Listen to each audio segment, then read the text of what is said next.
12장을 시작하면서 사도 바울은 로마서 후반부 전체를 아우르는 듯한 선언의 말로 이렇게 시작하는데요. 로마서 12장 1절과 2절입니다. 시작. 그러므로 형제들아, 내가 하나님의 모든 자비하심으로 너희를 권하노니 너희 몸을 하나님이 기뻐하시는 거룩한 산 제물로 드리라. 이는 너희가 드릴 영적 예배니라.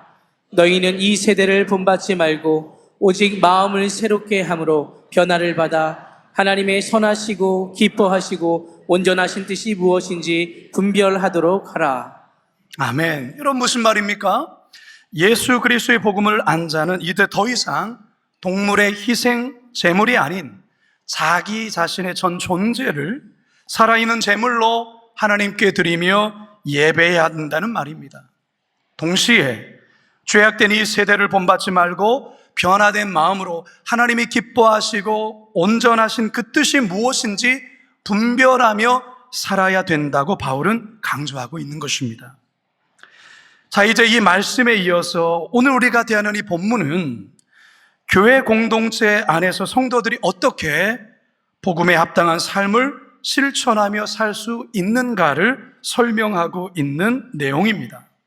바라기는 저와 여러분들이 거룩한 빛 광성교회 안에서 복음에 합당한 삶을 어떻게 살아낼 수 있는지 본문을 통해 말씀하시는 살아계신 하나님의 음성 다 듣게 되기를 간절히 소망합니다. 첫 번째 따라하겠습니다. 교만한 생각을 늘 경계해야 합니다. 교만한 생각을 늘 경계해야 합니다. 사도 바울은 성도들이 교회 생활에서 가장 조심하고 경계해야 할 내용부터 이야기하기 시작합니다. 다 같이 본문 3절입니다. 시작. 내게 주신 은혜로 말미암아 너희 각 사람에게 말하노니 마땅히 생각할 그 이상의 생각을 품지 말고 오직 하나님께서 각 사람에게 나누어 주신 믿음의 분량대로 지혜롭게 생각하라. 마땅히 생각할 그 이상의 생각을 품지 말고, 이 말은 쉽게 말해서 교만하지 말라 그 말이에요. 다른 번역 성경에서 보면 분에 넘치는 자기 생각 또는 자신을 과대평가하는 생각 이렇게 번역하고 있습니다. 여러분, 왜 바울이 복음에 합당한 교회 생활을 말하면서 제일 먼저 이 교만한 마음을 품지 말라 이것부터 이야기하는 걸까요? 그 이유가 있습니다. 교만은 교회 공동체나 성도와의 관계를 해치는데 가장 치명적이기 때문에 그렇습니다. 현재 이 로마서를 쓰고 있는 이 로마 교회가 현재 그렇습니다. 로마 교회 안에 드리워진 긴장은 유대 그리스도인과 헬라 그리스도인 간의 깊은 갈등으로 빚어진 건데요. 그 이면에 바로 이 교만이 작용하고 있다는 것입니다. 유대 그리스도인들은 이 헬라 그리스도인을 향한 교만함이 있었고, 이 헬라 그리스도인들은 유대 교인들을 향해 교만한 마음이 있었다는 것이죠. 사실 오늘날 교회도 마찬가지입니다. 교회 안에서 발생하는 문제의 이면을 들춰보면 교만에서 빚어진 일들이 많습니다. 그래서 바울은 복음을 온전히 알게 된 성도라면 반드시 이 교만함을 경계해야 한다고 말하는 겁니다. 이 같은 주장은 비단 바울만의 주장이 아니죠. 성경 대부분의 저자들이 강조하는 말씀입니다. 사도 베드로 역시 그렇습니다. 베드로전서 5장 5절입니다. 시작. 젊은 자들아, 이와 같이 장로들에게 순종하고 다 서로 겸손으로 허리를 동이라. 하나님은 교만한 자를 대적하시되 겸손한 자들에게는 은혜를 주시느니라. 세계적인 영성가이자 목회자인 오스왈드 챔버스가 교만에 관해서 이러한 이야기를 했습니다. 함께 읽어볼까요? 시작. 하나님께 쓰임받기 위해 가장 먼저 버려야 할 것은 자아의 교만이다. 영국의 탁월한 기독교 변증가이자 작가 C.S. 루이스도 교만에 관해 이렇게 말합니다. 함께 읽습니다. 시작. 교만은 모든 악의 본질이며 다른 모든 죄는 교만에서 비롯된다. 자, 이처럼 교만함이 영혼을 파괴하는 무시무시한 요소이고 교만하면 안 된다라고 잘 알면서 왜 인간은 여전히 교만할까요? 왜 그렇습니까? 자신은 교만하다고 생각하지 않기 때문에 그렇습니다. 교만한 사람의 특징 중에 하나가 자신은 절대로 교만하다고 생각하지를 않습니다. 그런데 참 재미있는 사실은 자신은 절대로 교만하다고 생각하지 않지만 주변 모든 사람들은 그 사람이 다 교만하다고 다 압니다. 자기만 모르는 거예요. 자기만 모르고 주변 사람들은 다 알아요. 단지 말을 안 한 것뿐이에요. 옆 사람에게 한번 물어봐 주시기 바랍니다. 저도 교만한가요? 그것을 물어볼 정도의 사람은 교만한 사람이 아니에요. 교만하면 주변의 사람들도 알지만 성령 하나님도 아십니다. 아니, 성령 하나님이 먼저 아시지요. 따라서 우리는 늘 겸손을 성령님께 간구해야 돼요. 성령님, 마땅히 생각할 그 이상의 생각을 품지 않게 하시고 나에게 주신 분량에 따라 지혜롭게 생각하는 겸손한 자가 되게 하옵소서. 늘 순간마다 기도하시는 저와 여러분 되기를 바랍니다. 바라기는 예수 그리스도의 복음에 합당한 자로 교만함을 늘 물리치시고 경계하시고 늘 겸손하게 자신을 낮추며 행복한 교회 생활하시는 우리 모두가 되시길 주님의 이름으로 축원합니다. 두 번째 한번 따라하겠습니다. 한몸 공동체임을 고백해야 합니다. 한몸 공동체임을 고백해야 합니다. 이번 주간 나가사키 순교 탐방 우리 성도님들과 함께 잘 다녀왔습니다. 101분의 우리 성도들이 함께 움직이면서 또 매일마다 또 코스마다 또 우리 성도들과 함께하며 참 좋은 영적인 추억을 쌓고 왔습니다. 이번에 같이 가신 분 중에 광성 마라톤 선교에서 아주 특심이신 두 분의 장로님도 같이 갔어요. 10년 가까이를 매일 호수공원을 돌면서 성경을 암송을 하며 뛰시는 분들인데 일본에 도착한 그 다음날 새벽에도 이분들은 또 뛰었습니다. 저도 요즘에 저도 마라톤에 좀 도전이 되어서 언젠간 또 기회가 되면 나도 한번 나가야 되겠다라는 마음을 갖고 있던 차였기 때문에 그 모습을 보고 제가 가만히 있을 수가 없어서 저도 이렇게 함께 뛰었습니다. 일본 땅을 밟으면서 땅 밟기를 하면서 마라톤 열심히 했습니다. 여러분, 점점 나이가 들어감에 따라 자연스럽게 신경을 쓰게 되는 부분이 있습니다. 그것은 건강에 대한 부분이에요. 몸의 건강.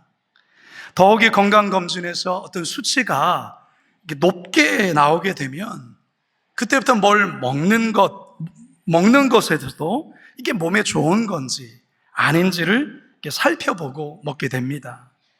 병원에서 처방해 준 약도 매일 복용하고 영양제나 보충제도 챙겨 먹게 되죠. 자, 그런데 여러분, 먹는 것 못지않게 이 건강을 유지함에 있어서 중요한 것은 규칙적인 운동이라는 거예요. 이게 참 중요합니다. 물론 운동은 아주 다양합니다. 나이에 따라서 상황에 따라서 다양하게 운동을 할 수가 있습니다. 걷는 것 자체도 운동이 되겠죠. 중요한 것은 규칙적으로 매일 해나가는 게 중요한 겁니다. 근데 사실 운동이 때론 귀찮아요. 비가 오거나 그러면 안 하고 싶어요. 힘들면 그만두고 싶어요. 그러나 건강을 위해서라면 해야 된다라는 것입니다.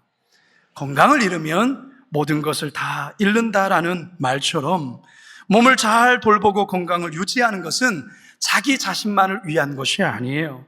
가족 모두에게도 참 중요한 부분이라는 것이죠. 그래서 제가 여러분께 한번 질문해 보도록 하겠습니다. 여러분은 건강을 잘 돌보십니까? 별로 대답이요. 여러분 운동 안 하십니까? 운동하시죠? 여러분 집 앞에 있는 그 길을 또 10,000보 이상 걷는 것, 그것도 참 귀한 운동 아니겠습니까? 여러분 운동하셔야 됩니다. 그래서 여러분 몸을 잘 관리하셔야 됩니다. 중요한 것입니다. 자, 이번엔 제가 여러분께 이렇게 한번 질문해 보겠습니다.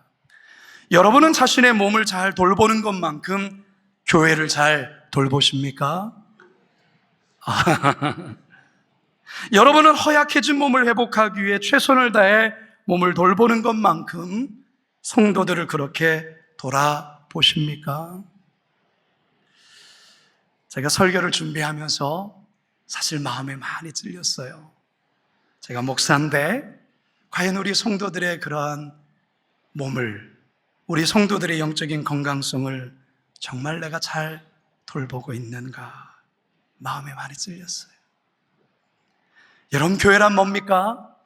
오늘 본문에서의 교회는 몸과 같다고 표현하고 있어요. 교회는 건물이 아니라, 교회는 종교적인 행사를 하기 위한 모임이 아니라 교회는 몸과 같다고 이야기하고 있어요. 다 같이 5절을 읽습니다. 시작. 이와 같이 우리 많은 사람이 그리스도 안에서 한 몸이 되어 서로 지체가 되었느니라. 우리의 몸은 보통 머리와 몸통 그리고 하반신 이렇게 크게 세 부분으로 나눌 수가 있는데요, 교회도 그렇다 그 말이에요. 몸이 교회라면 머리는 예수 그리스도시고 성도는 몸통과 하반신에 연결되어 있는 각각의 지체라고 성경은 우리에게 말하고 있습니다. 에베소서 4장 15절 하반절에서 16절 시작. 그는 머리니 곧 그리스도라. 그에게서 온몸이 각 마디를 통하여 도움을 받음으로 연결되고 결합되어 각 지체의 분량대로 역사하여 그 몸을 자라게 하며 사랑 안에서 스스로 세우느니라. 따라서 여러분, 교회는 머리 대신 예수 그리스도와 다양한 지체인 성도들이 한 몸이 되어 생명 공동체를 이루는 곳이라는 것이죠. 사실 이것은 대단히 신비한 일이에요. 어떻게 각각의 사람들이 하나의 몸을 이룰 수 있는가? 이것은 신비한 일이에요. 그래서 교회는 신비라는 거예요. 예수님께서 십자가에서 죽으셨을 때 우리 역시 예수님과 함께 연합하여 예차가 십자가에 죽게 되었고, 예수님이 부활하심으로 우리 역시 부활의 생명으로 새롭게 태어난 것입니다. 믿으십니까? 이 모든 것이 성령의 역사 가운데 그리고 믿음의 고백 가운데 이루어지는 것입니다. 이러한 신앙을 함께 고백하는 자들이 모여 공동체를 이루고 함께 울고 함께 웃는 것이 바로 교회라는 것입니다. 그래서 교회를 한 몸 공동체 이렇게 말하는 것입니다. 자, 그런데 여러분, 한 몸이다, 교회는 한 몸이다, 이 말과 동일하게 쓰이는 곳이 교회 말고 또 한 공동체가 있습니다. 어딜까요? 가정입니다. 가정. 특별히 부부의 관계입니다. 부부를 가리켜서 일심동체, 한 몸 이렇게 말하지 않습니까? 부부가 한 몸인 것처럼 교회와 예수 그리스도와 성도가 한 몸이라는 거예요. 그래서 바울이 부부관계를 설명할 때 교회와 예수님의 관계를 들어서 이렇게 설명하지 않습니까? 에베소서 5장 25절입니다. 시작. 남편들아, 아내 사랑하기를 그리스도께서 교회를 사랑하시고 그 교회를 위하여 자신을 주심같이 하라. 여러분, 교회가 한 몸 공동체라는 것을 우리는 평소에 잘 못 느끼며 지냅니다. 사실. 그러다가 한 몸이라는 것을 크게 느끼게 되는 때가 있는데 바로 인생에서의 시련과 고난을 겪을 때 그렇습니다. 어떤 한 성도가 큰 질병이나 또는 사고 또는 어떤 시험으로 낙심하게 될 때 그 아픔을 교회 공동체가 함께 아파하고 함께 기도해 줄 때, 그리고 그 아픔에 동참해 줄 때, 그제서야 우리들은 그리스도 안에서, 교회는 그리스도 안에서 한 몸 공동체라는 것을 깨닫게 되는 것입니다. 그래서 야고보 사도 역시 이렇게 우리에게 권면합니다. 야고보서 5장 13절에서 14절 시작. 너희 중에 고난 당하는 자가 있느냐? 그는 기도할 것이요. 즐거워하는 자가 있느냐? 그는 찬송할지니라. 너희 중에 병든 자가 있느냐? 그는 교회의 장로들을 청할 것이요. 그들은 주의 이름으로 기름을 바르며 그를 위하여 기도할지니라. 고난당할 때, 또한 기뻐하고 즐거워할 때, 병이 들었을 때 그것을 함께 하는, 그래서 때론 함께 아파하고 함께 즐거워하고 함께 기도해 줄 수 있는 그 공동체, 그게 바로 교회라는 것입니다. 따라서 우리 성도 여러분들이 거룩한 빛 광성교회를 다니면서 단지 교회가 예배만 드리고 그저 사라지는 그런 예배를 위해서 그저 한 번 모이는 그런 공간이 아니라, 여러분들이 거룩한 빛 광성교회 성도라면 이 교회가 한 몸 공동체라는 것을 반드시 경험하고 교회는 한 몸 공동체라는 것을 고백할 수 있어야 된다는 거예요. 단지 교회 예배만 출석하고 그렇게 시계추처럼 왔다 갔다 하고만 한다면은 교회를 한 몸 공동체라는 것을 느껴지지가 않아요. 그냥 주일 예배 드리기 위해서 시간이 되어서 주일날 한 번 와서 예배 드리는 그런 곳, 그 이상으로 생각하지 못하는 거예요. 그건 교회를 제대로 알지 못하는 거예요. 교회는 한 몸 공동체라는 이 공동체를 경험하고 느끼고 고백해야 되는 것이죠. 혹시 여러분 주변에 아파하는 자가 있습니까? 혹시 좌절에 있는 자가 있습니까? 낙심에 있는 자가 있습니까? 한 몸 공동체를 경험할 수 있는 절호의 교회라는 것이죠. 바라기는 우리 거룩한 빛 광송교회가 큰 교회이지만 한 몸 공동체로서 서로를 보듬어주고 안아줌으로 그리스도 안에서 한 몸됨을 느끼고 고백할 수 있는 생명 공동체, 한 몸 공동체 되길 주님의 이름으로 축원합니다. 마지막 세 번째 따라하겠습니다. 은사를 따라 서로 섬겨야 합니다. 은사를 따라 서로 섬겨야 합니다. 우리 몸에 있는 기관들은 각각의 역할들을 합니다. 눈은 어떤 역할을 합니까? 보는 역할을 하죠. 귀는요, 듣는 역할을 합니다. 코는요, 냄새를 맡죠. 손은 물건을 짚는 일을 하죠. 다리는 어딘가를 향해 걸어가는 역할들을 합니다. 이렇게 몸에 있는 모든 기관들이 각자만의 고유한 역할을 감당하는 것입니다. 자, 그런데 여러분, 제가 이 말씀 설교를 준비하면서 정말 그렇구나 라고 크게 깨달은 게 하나가 있었습니다. 여러분, 이렇게 각각의 고유의 역할을 갖고 있는 이 모든 기관들은요, 절대로 자기만을 위한 어떤 기관으로 존재하지 않습니다. 무슨 말이냐면 서로 돕고 섬기는 그런 존재로 존재한다, 그 말이에요. 예를 들자면 배가 고픕니다. 그런 음식을 먹어야 여러분 건강을 유지하고 생명을 유지하게 되는 것 아니겠습니까? 그러면 음식을 어디 있는지 봐야 되겠죠. 음식점을 찾아야 되겠죠. 그건 누가 역할하는 겁니까? 눈이 하는 겁니다. 눈이 보게 되어주면 음식점을 찾아서 가야 되겠죠. 그러면 찾아가는 역할은 누가 하는 거죠? 다리가 하는 겁니다. 음식이 나오면 숟가락을 집어들고 음식을 입에 떠서 넣는 역할은 누가 하는 겁니까? 손이 하는 거예요. 입에 들어간 음식을 입이 이렇게 조물조물하고 입이 이렇게 움직이면서 심과 함께 섞이면서 그것을 위로 보내죠. 그는 위에서는 그것을 또 분해시켜서 영양분을 다 신체 기관에 보내는 거예요. 자, 여러분 보십시오. 생명을 유지하기 위해서 음식을 먹는 과정에 이 모든 기관들이 움직이는데 자기 자신을 위해 움직이는 게 아니라 생명을 유지하게, 몸을 유지하기 위해서 서로가 서로를 섬기고 있다는 것입니다. 이게 바로 우리의 몸의 신기한 역할이에요. 근데 여러분, 교회가 바로 이런 곳이어야 하는 것이죠. 교회가 그런 곳이라고 성경은 우리에게 오늘 로마서 12장을 통하여 우리에게 말씀하고 있는 거예요. 하나님께서 우리의 교회, 몸의 건강을 잘 유지하기 위해서, 이 교회 공동체를 위해서 성도들에게 각자에 맞는 은사를 주셨다고 말하고 있습니다. 자, 6절에서 8절입니다. 시작. 우리에게 주신 은혜대로 받은 은사가 각각 다르니 혹 예언이면 믿음의 분수대로, 혹 섬기는 일이면 섬기는 일로, 혹 가르치는 자면 가르치는 일로, 혹 위로하는 자면 위로하는 일로, 구제하는 자는 성실함으로, 다스리는 자는 부지런함으로, 긍휼을 베푸는 자는 즐거움으로 할 것이니라. 이 본문에서는 7가지 은사가 등장을 해요. 예언의 은사, 섬기는 은사, 가르치는 은사, 위로의 은사, 구제하는 은사, 다스리는 은사, 긍휼을 베푸는 은사 등이에요. 왜 이 같은 은사를 주신 겁니까? 방금 말씀드렸던 것처럼 몸의 건강과 생명을 유지하기 위하여서 하나님이 우리 모두에게 각각의 은사를 주셨다라는 거예요. 여러분, 예수를 그리스도로 고백하는 성도들에게는 모두에게 각자에게 하나님이 주신 은사가 최소한 1개 이상 있다는 것을 기억하셔야 됩니다.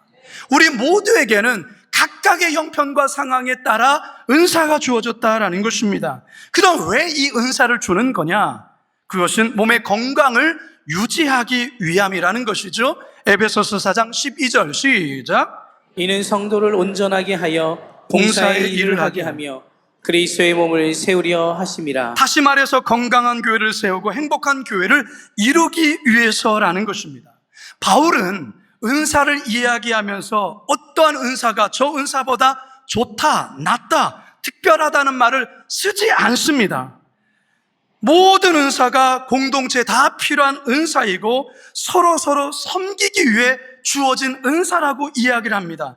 따라서 남의 떡이 더 커 보인다는 이 말처럼 남의 은사와 자신의 은사를 비교하면서 우월감을 갖는다거나 때로는 열등감을 가져서는 안 된다라는 거예요. 그런데 분쟁하고 서로 다투는 교회, 건강하지 못한 교회를 보면 꼭 자신의 은사가 최고의 은사라고 은근히 자랑하며 남을 업신여기고 상대의 은사를 하찮게 여기는 자들이 있다라는 것입니다. 이게 바로 교만한 모습, 교만한 교회의 모습이에요. 이것은 복음에 합당한 교회의 모습이 아닙니다. 성도 여러분, 여러분들에게는 어떤 은사가 있습니까? 어떤 은사가 주어졌습니까? 섬기는 은사입니까? 가르치는 은사입니까? 위로하는 은사입니까? 구제하는 은사입니까? 이 은사는 반드시 공동체 안에 쓰여져야 한다는 것입니다. 그 은사로 공동체를 서로를 섬겨야 한다는 거예요. 여러분 잘 기억하십시오. 은사는 사용하지 않으면 녹슬게 되어져 있고 무뎌지게 되어 있는 거예요. 여러분들이 예수 그리스도의 복음을 안다면 그것이 교회 생활에서 나타나야 합니다. 어떻게 나타나야 됩니까? 먼저는 교만한 생각을 늘 경계하고 겸손해야 됩니다. 성도 여러분, 그리스도인 하면 겸손, 이게 세상으로부터 증명되어야 되는 거예요. 그리스도인인데 교만함, 그건 그리스도인 아니에요. 미안한 얘기지만 교만하면 그리스도인 아닙니다. 그 안에 성령께서 겸손의 영이 계시는데 어떻게 교만할 수가 있습니까? 그건 아직 구원받지 못한 증거예요. 여러분들이 진짜 복음을 아는 자라고 한다면 겸손하셔야 됩니다. 여러분의 말에 겸손하셔야 돼요. 여러분의 눈빛에 겸손함이 있으셔야 돼요. 여러분들의 태도에 겸손함이 있어야 돼요. 거만하거나 막 사람들을 부리거나 그건 그리스도의 태도가 아니에요. 첫 번째가 겸손이라는 거예요. 그리고 뭡니까? 그리스도 안에서 서로 연결된 하나의 몸이라는 것을 깨닫고 그리고 이 공동체를 사랑하셔야 되는 거예요. 그리고 몸된 교회를 건강하게 세우라 주신 은사, 여러분 모두에게 하나씩의 은사는 다 갖고 있어요. 그거 여러분 절대 땅에 묻어서는 안 돼요. 그거 활용하셔야 돼요. 섬기셔야 돼요. 그러면 우리 교회 건강한 교회로 잘 성장하게 될 것입니다. 복음에 합당한 그런 은혜의 풍성함이 우리 거룩한 빛 광성교회에 넘치게 될 것입니다. 그런 은혜가 우리 거룩한 빛 광성교회와 저와 여러분 우리 모두에게 있게 되기를 주님의 이름으로 축원합니다.